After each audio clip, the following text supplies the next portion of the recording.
Hey guys, welcome to my favorite part of this newsletter, and that is Captain's Corner. This is where I have the great opportunity to meet some of the best captains in the harbor. Today we're going to meet Eric Herman, who is the captain and yacht broker here at Executive Yacht Sales, located just below the Channel Islands Yacht Club. Been in business for over 20 years. If you're in the area and you want to buy or sell a boat, give Eric a call.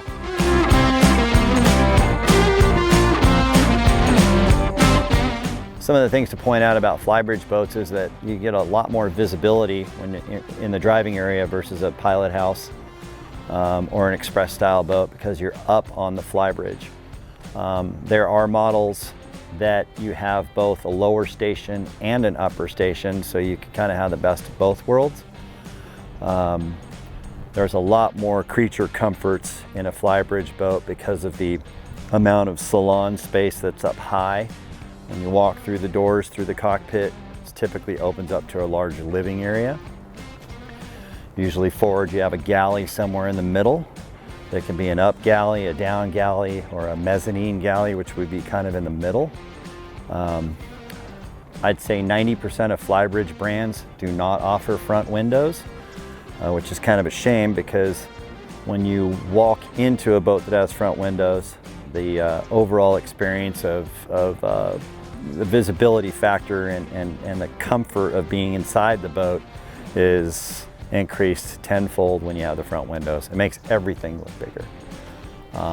But another nice thing is, you know, with having the Flybridge, you can have a certain amount of, you can have a group of people up top entertaining. You can have a group of people up here on the bow, another group in the cockpit area, and even someone in the salon. So people can kind of, you know, move around a little bit more and get a little bit more peace and quiet, or do their own thing. Kids could be up on the front, parents can be up on the bridge, guests could be in the cockpit.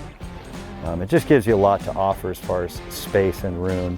Again, really good access to the bow. This boat is 100% usable just about everywhere. So besides the obvious fuel, is there any other negatives on the Flybridge compared to the pilot house that you just saw?